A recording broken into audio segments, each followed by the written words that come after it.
My husband's affair shattered my world, but the real betrayal was the last thing I expected. Hey Reddit, I'm Rachel, 37, and I've been married to my husband, Eric, 39, for nearly 15 years. We have 2 beautiful kids, and I always thought we had a solid marriage. But a few months ago, I discovered that Eric was cheating on me, and everything I believed about our life together came crashing down. As I dug deeper, I found out the real betrayal was more complicated than I ever could have imagined. Here's how my world turned upside down, and the unexpected truth that changed everything.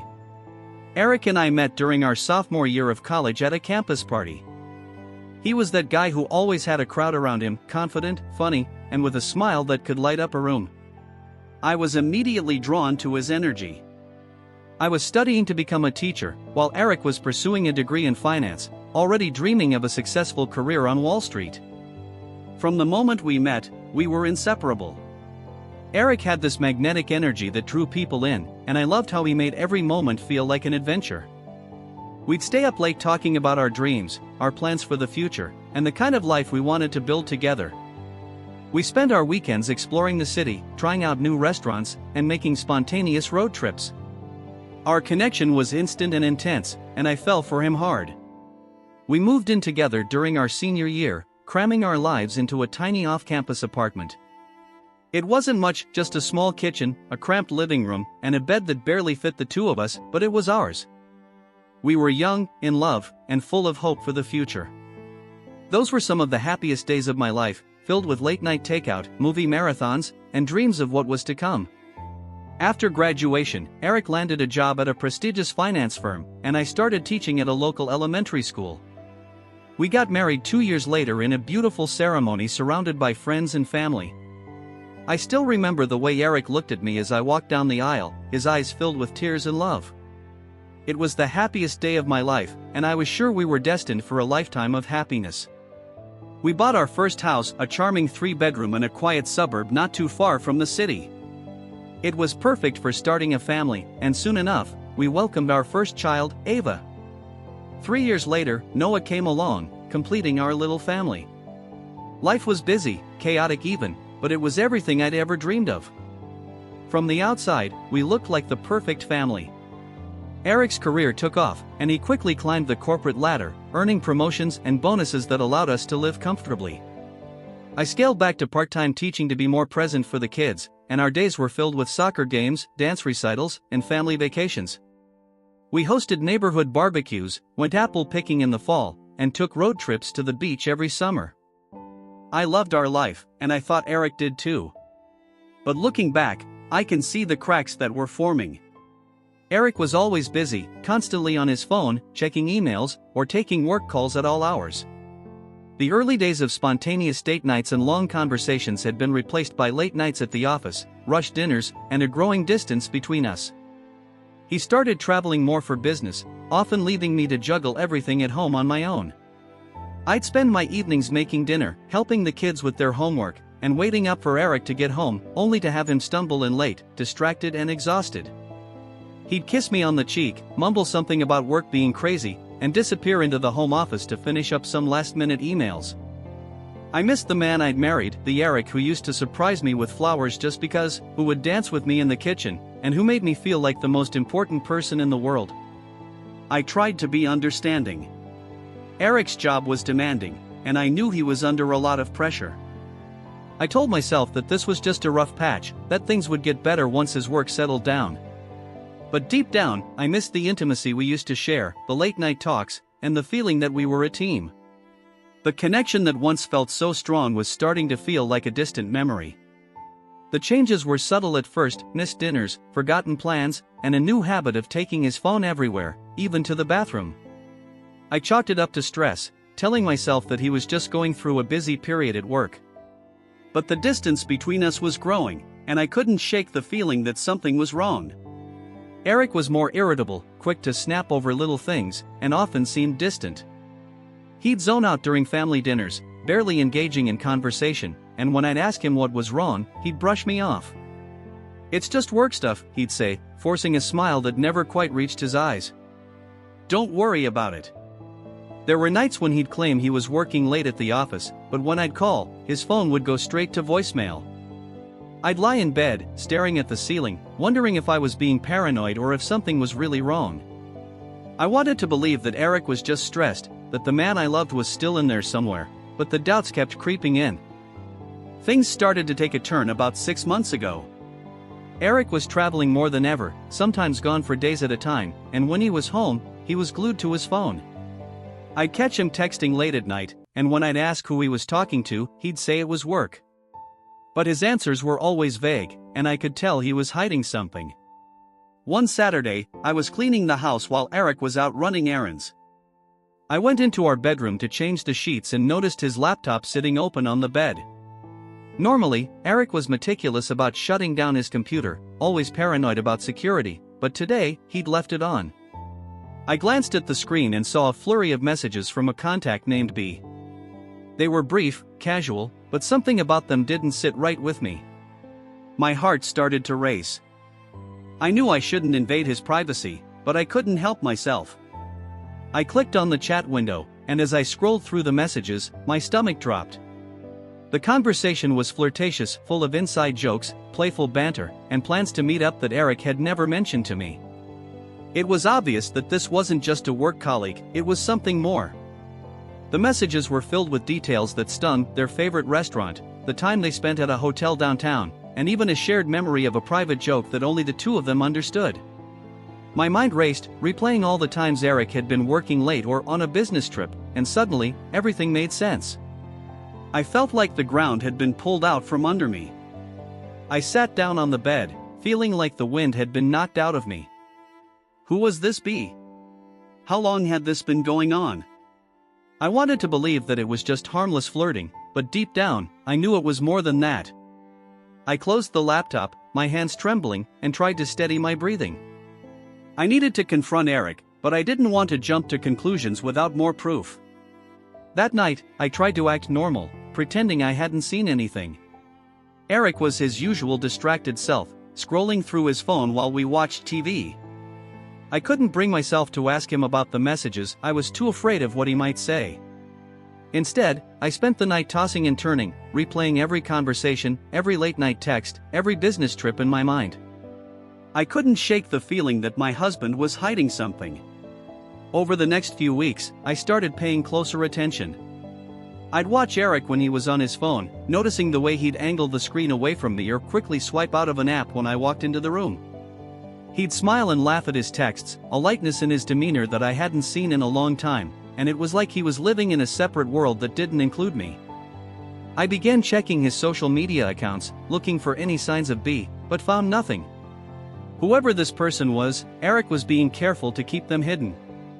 I noticed that he'd started wearing cologne again, something he hadn't done in years, and he was suddenly more invested in his appearance, new clothes, a fresh haircut, and a renewed interest in working out. I tried to brush it off, telling myself that maybe he was just trying to feel good about himself, but the nagging feeling in my gut told me otherwise. One afternoon, I decided to drop by Eric's office unannounced, using the excuse that I was in the area and thought we could grab lunch. I was hoping to catch a glimpse of B or at least see how Eric would react to my surprise visit. But when I got there, Eric was nowhere to be found. His assistant told me he was out at a client meeting, though she seemed flustered when I pressed for details. I left the office feeling uneasy. Eric's schedule had always been hectic, but something about this felt off. I started to wonder how many of his late nights and business trips were actually work-related, and how many were excuses to be with someone else. My mind raced with possibilities, each one more painful than the last. That evening, when Eric got home, I tried to bring it up casually. "How was your meeting today?" I asked, watching his reaction closely. He hesitated for a moment before answering. "It was fine. Just a lot of back and forth. You know how it is." I nodded, trying to keep my expression neutral, but my mind was racing. I wanted to scream, to confront him right then and there, but I held back. I needed more proof, something concrete that I could confront him with. Until then, all I had were my suspicions, and I wasn't ready to tear our family apart over a gut feeling. A few weeks later, I finally got the proof I'd been dreading. Eric was on another business trip, and I was at home with the kids, going through our monthly bills. As I sifted through our credit card statements, something caught my eye: a series of charges from a luxury hotel downtown. My heart sank. Eric had never mentioned staying there, and the dates matched up with nights when he was supposedly working late. I stared at the charges, feeling a mix of anger and heartbreak. It wasn't just 1 or 2 nights, it was several, scattered over the past few months. I thought about all the times he'd told me he was at the office, all the excuses he'd made about work dinners and late meetings. It was all lies. I sat at the kitchen table, my mind reeling. I thought about every night I'd stayed up waiting for him, every dinner he'd missed, and every time he'd come home smelling like unfamiliar perfume. I thought about the times the kids had asked where Daddy was and the excuses I'd made for him, not wanting them to feel disappointed. I felt like a fool. I couldn't keep quiet any longer. That night, when Eric called to check in, I confronted him. "Where are you staying?" I asked, my voice shaking. He hesitated, clearly caught off guard by the question. Just at the Marriott, like always," he said, but I could hear the uncertainty in his voice. "Funny," I said, my anger boiling over. "Because I've been looking at our credit card statements, and it seems you've been spending a lot of time at the Four Seasons." There was a long pause, and I could hear Eric's breathing quicken on the other end of the line. "Rachel, it's not what you think," he stammered. "I can explain." But I didn't want to hear his excuses. I hung up the phone, feeling a surge of rage and betrayal. How could he do this to me? To our family? I spent the rest of the night pacing the house, my mind racing with questions. Who was this woman? How long had this been going on? And what did this mean for us? Eric came home the next day, and we had the confrontation I'd been dreading. He tried to deny it at first, but when I showed him the hotel charges, the messages, and all the other little pieces I'd put together, he finally broke down. He admitted that he'd been having an affair for the past 6 months with a woman named Bianca, someone he'd met through work. "It just happened," he said, tears streaming down his face. "I didn't mean for it to go this far. I was stressed, and she was just there." His words felt like knives. I wanted to scream at him, to throw something, to make him feel the pain that was ripping through me. But all I could do was stand there, numb and broken. The man I'd built my life with, the father of my children, had been lying to me for months. Everything we'd built, everything I thought we were, was a lie. I asked him why he'd risk everything for a fling, why he'd lied to me over and over again. But all he could do was apologize, saying that he'd been feeling overwhelmed, disconnected, and lost. He begged for forgiveness, swearing that it was over and that he'd do anything to make things right. I wanted to believe him. I wanted to believe that this was just a horrible mistake, that we could somehow work through it and rebuild what had been broken.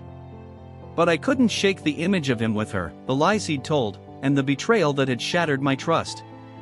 The next few days were a blur of tears, anger, and sleepless nights.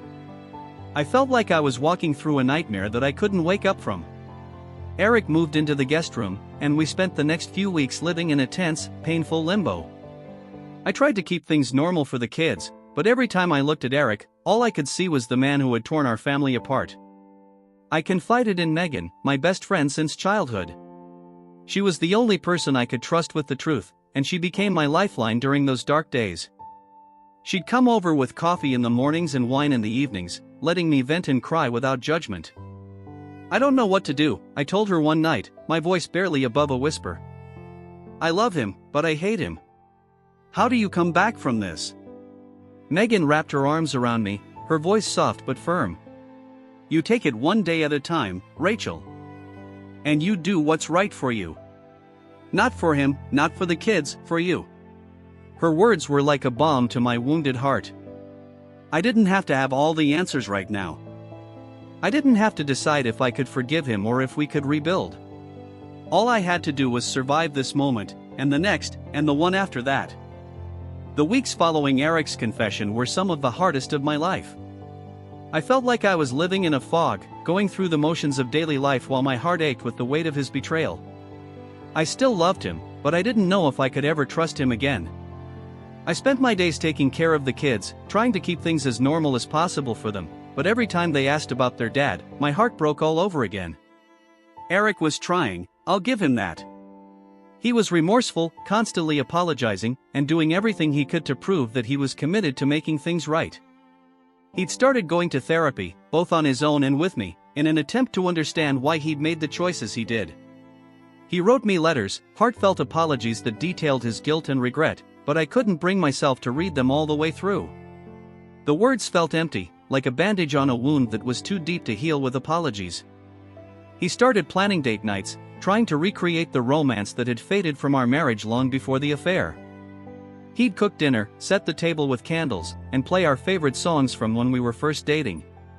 I'd sit there, forcing a smile, but all I could think about was how different everything felt. It was like he was trying to recapture a moment that was already gone, and I didn't know if I could ever get back to that place. I began to notice other things that bothered me. Eric's sudden eagerness to help around the house, his overly attentive demeanor, and his constant attempts to engage with the kids in ways that felt forced. It was as if he was overcompensating, trying too hard to make up for the months he'd spent checked out and distant. I appreciated his efforts, but it also felt like a performance, a desperate attempt to prove that he was still the husband and father he'd once been. One evening, after the kids were in bed, Eric and I sat down for another painful conversation. He wanted to talk about us, about how we could move forward, rebuild our marriage, and start fresh. He talked about all the things he wanted to do differently, about how he'd learned from his mistakes and was committed to being a better husband. I wanted to be hopeful, but every time I looked at him, all I could see was the man who had lied to me for months. I don't know how to do this, I admitted, tears welling up. I want to forgive you, but I don't know if I can. Eric reached for my hand, his eyes filled with guilt and regret. I love you, Rachel, he said. I don't want to lose you. I'm willing to do whatever it takes to make this right. I pulled my hand away, feeling conflicted. I missed the man I'd married, the father of my children, but I couldn't ignore the pain he'd caused. I told Eric that I needed time, that I wasn't ready to make any decisions about our future. He nodded, understanding, but the distance between us was palpable. I started leaning on my friends more, confiding in them about what was happening. Megan, as always, was my rock, but I also reached out to a few other close friends, women who had been through their own share of heartache and understood what it meant to feel lost. We'd meet for coffee, go for long walks, and talk about everything from marriage to motherhood to the messy realities of trying to hold it all together. One afternoon, as we sat on a park bench watching our kids play, my friend Sarah looked at me and said something that stuck with me. You don't have to have it all figured out right now, she said. It's okay to not know what you want. Just take it one day at a time. It was such simple advice, but it was exactly what I needed to hear. I didn't have to make any big decisions right away. I didn't have to decide if I could forgive Eric or if our marriage could be saved. All I had to do was take care of myself and my kids, and let the rest unfold in its own time. I also began journaling, something I hadn't done since college. I'd sit down at the end of each day, pouring my thoughts and feelings onto the page. It was cathartic, a way to process everything I was going through without judgment or expectation. Some days I'd write angry letters to Eric that I'd never send, venting all the hurt and betrayal I was feeling. Other days, I'd write about my hopes for the future, my fears, and the small moments of joy that reminded me I was still capable of finding happiness. Eric was still trying to make amends, attending therapy, and doing everything he could to prove that he was committed to changing. He was cooperative in the separation, agreeing to let me have the house and taking responsibility for the financial mess he'd created. Part of me wanted to believe that he could change, that we could find a way back to each other, but I wasn't ready to let my guard down. I focused on rebuilding my sense of self, rediscovering who I was outside of my marriage. I started running again, something I'd always loved but had put on the back burner as life got busy. I'd wake up early, lacing up my sneakers before the sun was even up, and hit the pavement. With every step, I felt a little bit stronger, a little more in control of my own narrative. I also reconnected with old friends, people I'd lost touch with over the years as I got wrapped up in family life. I went out for coffee, joined a book club, and even signed up for a pottery class that I'd always wanted to try. These small acts of reclaiming my independence were empowering, and they reminded me that I was more than just Eric's wife, I was my own person, capable of moving forward. As the months went on, I began to feel more at peace with my decision to keep some distance from Eric. I was finding my footing, creating a new normal for myself and the kids, and for the first time in a long time, I felt hopeful about the future.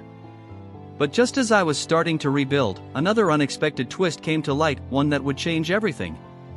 One afternoon, while Eric was at work and the kids were at school, I found myself in the guest room where Eric had been sleeping. I was putting away some laundry when I noticed a stack of papers on his nightstand. Most of it was mundane work documents, bills, but buried beneath it all was a folder marked Bianca. My heart raced as I opened it, bracing myself for what I might find. Inside were printed emails, text message screenshots, and photographs, evidence of the affair that Eric had been hiding. But as I flipped through the pages, I realized that this wasn't just an affair. There were financial statements showing large sums of money being transferred to Bianca, payments that Eric had never mentioned. There were emails between them discussing investments, business deals, and a lot of money that I had no idea we even had. The more I read, the more it became clear, Bianca wasn't just Eric's mistress, she was his business partner in some shady deals that had been going on for far longer than the affair. There were references to offshore accounts, hidden investments, and transactions that were all in Bianca's name. Eric wasn't just cheating on me, he was hiding a whole secret life that went beyond infidelity. I felt sick to my stomach. Eric had been funneling money into these accounts without my knowledge, and it was clear that Bianca was in on it. This wasn't just about betrayal, it was about deceit on a level I couldn't even comprehend. I realized that the affair was just a cover for something far more sinister. I confronted Eric that night, unable to contain my anger any longer. I threw the folder down in front of him, demanding an explanation. He looked at the papers, his face going pale, and I could see the panic in his eyes. "Rachel, it's not what you think," he stammered, but I wasn't buying it. I pushed him for the truth, refusing to let him weasel his way out of this. Eventually, Eric broke down and confessed everything. He admitted that he and Bianca had been involved in some risky business ventures that he'd kept hidden from me. He'd invested large sums of money into these ventures, hoping for a big payoff, but when things went south, he panicked. The affair with Bianca had started as a way to keep her quiet, to ensure she didn't expose him or his financial indiscretions. "I was trying to fix it," Eric said, his voice shaking. "I thought I could make it all right, and you'd never have to know. I didn't want to lose you or the kids. I made a mistake, and then it just spiraled out of control." I couldn't believe what I was hearing. Eric had risked everything, our home, our financial security, our marriage, on a scheme that he'd hidden from me for years. He'd lied to me, not just about Bianca, but about every aspect of our life. The man I thought I knew was a stranger, and I felt like I was drowning in the weight of his lies. I spent the next few days in a daze, trying to process everything Eric had told me. I met with a lawyer to understand our financial situation, and the news wasn't good. Eric had drained a significant portion of our savings, and there were potential legal repercussions for his actions. My entire life felt like it was crumbling, and I didn't know how to pick up the pieces. With everything out in the open, I knew I had to make some tough decisions. I couldn't keep living in a web of lies, and I needed to protect myself and my kids. I told Eric that I wanted a separation, at least for now. He moved out, renting a small apartment nearby so he could still be close to the kids. It was one of the hardest things I'd ever done, but I knew it was the right choice. I started seeing a therapist, trying to untangle the mess of emotions that had taken over my life. I was angry, heartbroken, and scared of what the future held, but I was also determined to rebuild. I threw myself into my work, picking up more hours at the school and volunteering for extra duties. It was a welcome distraction, a way to feel in control when everything else felt so uncertain. I also leaned on my support system more than ever. Megan was by my side through it all, encouraging me to take things one day at a time. My parents, who lived a few hours away, came to visit often, helping with the kids and providing the emotional support I desperately needed. They didn't ask too many questions, sensing that I wasn't ready to talk about everything, but their presence was a comfort. I made a list of all the things I needed to do to get my life back on track, meet with financial advisors, get the house in order, and make sure the kids were adjusting to the changes. It was overwhelming at times, but each task I completed gave me a small sense of accomplishment, a reminder that I was still capable of handling whatever came my way. The kids were confused and upset by everything that was happening, and I did my best to shield them from the worst of it. I explained that their dad and I were going through a rough time, but that we both loved them and would always be there for them. It broke my heart to see them hurting, but I knew that staying in a toxic situation would only do more damage. I found myself leaning into the small moments of joy that I could still find: cooking dinner with the kids, watching movies together, and taking long walks in the park. These little routines became my anchor, grounding me when everything else felt uncertain. I started keeping a gratitude journal, jotting down 3 things I was thankful for each day, no matter how small. It helped me stay focused on the positives, even when it felt like my world was falling apart. Eric was still trying to make amends, attending therapy, and doing everything he could to prove that he was committed to changing. He was cooperative in the separation, agreeing to let me have the house and taking responsibility for the financial mess he'd created. Part of me wanted to believe that he could change, that we could find a way back to each other, but I wasn't ready to let my guard down. I focused on rebuilding my sense of self, rediscovering who I was outside of my marriage. I started running again, something I'd always loved but had put on the back burner as life got busy. I'd wake up early, lacing up my sneakers before the sun was even up, and hit the pavement. With every step, I felt a little bit stronger, a little more in control of my own narrative. I also reconnected with old friends, people I'd lost touch with over the years as I got wrapped up in family life. I went out for coffee, joined a book club, and even signed up for a pottery class that I'd always wanted to try. These small acts of reclaiming my independence were empowering, and they reminded me that I was more than just Eric's wife. I was my own person, capable of moving forward. As the months passed, I began to feel more at peace with my decision to separate from Eric. I was finding my footing, creating a new normal for myself and the kids, and for the first time in a long time, I felt hopeful about the future. But just as I was starting to rebuild, another unexpected twist came to light, one that would change everything. One afternoon, I received a call from an unknown number. I almost didn't answer, but something told me to pick up.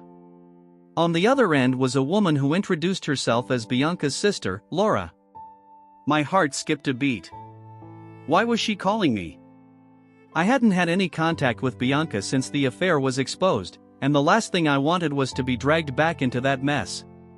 But Laura's tone was calm, almost apologetic. She explained that she had found some documents in Bianca's apartment after she'd left town abruptly. Bianca had fled once Eric's business dealings were exposed, leaving behind a trail of chaos that Laura was now trying to clean up. She'd found letters, handwritten ones, between Eric and Bianca that revealed a side of the story I never could have imagined.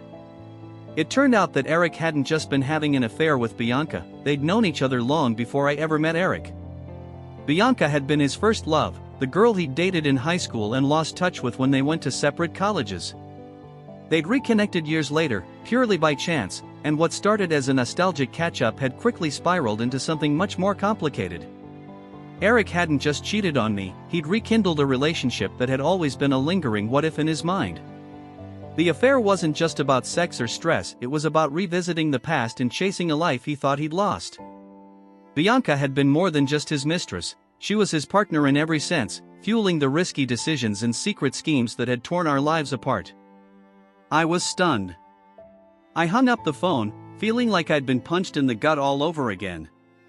This wasn't just a betrayal of our marriage, it was a betrayal of everything I thought I knew about Eric. He'd built our life together while holding on to a past he couldn't let go of, and I'd never even known. That night, I confronted Eric one last time. He admitted that it was true, that Bianca had been his first love, and that reconnecting with her had stirred up old feelings he hadn't dealt with. He tried to explain that it wasn't about replacing me, but about trying to find something he felt was missing. It was never about you, Rachel, he said, his voice breaking. It was about me, and the mistakes I've made. I've hurt you in ways I can't even begin to make up for, but I need you to know that I'm trying to be better. I listened, but my heart felt heavy. I realized then that Eric wasn't just a flawed husband, he was a man haunted by his own regrets, making choices that hurt everyone around him in the process. I couldn't change what had happened, and I couldn't fix him. But I could choose to protect myself and move forward. After that final revelation, I knew I had to let go. I filed for divorce, not out of anger, but because I needed to close this chapter of my life and start fresh. Eric and I agreed to co-parent amicably, and despite everything, we both committed to being there for the kids in every way we could. It wasn't easy, but it was necessary. I continued my journey of self-discovery, focusing on my career, my passions, and my own healing. I started attending therapy regularly, working through the pain of Eric's betrayal and learning to forgive myself for not seeing the signs sooner. I stopped blaming myself for his choices and began to embrace the idea that I deserved happiness on my own terms. I also reconnected with my kids in a new way, creating special moments that were just for us. We took a road trip to the beach, spent weekends baking cookies, and had movie nights where we laughed until our sides hurt. They were my anchor, my reason to keep going, and I was determined to create a life for them that was filled with love and stability. Eric remained involved, showing up for the kids and doing his best to make amends. He was working on himself, going to therapy, and taking responsibility for the mess he'd made. We weren't friends, but we were learning to coexist as parents, and I was grateful for that. Over time, I found myself letting go of the anger and embracing a sense of peace. I started dating again, cautiously at first, but eventually finding joy in meeting new people and opening my heart to the possibility of love. I realized that my story didn't end with Eric's betrayal, it was just one chapter in a much bigger journey. The real plot twist wasn't the affair, or the financial deception, or even the re-emergence of Eric's old flame. The real twist was rediscovering my own strength, my resilience, and my capacity to rebuild my life in ways I never thought possible. I wasn't just the wife who'd been cheated on, I was a survivor, a mother, and a woman who had found her voice again. To anyone going through something similar, know that it's okay to feel lost, to be angry, and to grieve the life you thought you had. But also know that you are stronger than you think, and that you have the power to write your own story. Don't let someone else's choices define you, you are worth so much more. Thank you for listening, Reddit. This journey has been painful, messy, and full of unexpected turns, but it has also been a testament to the power of finding yourself when everything else falls apart. Here's to new beginnings, to healing, and to embracing the beautiful, unpredictable journey of life.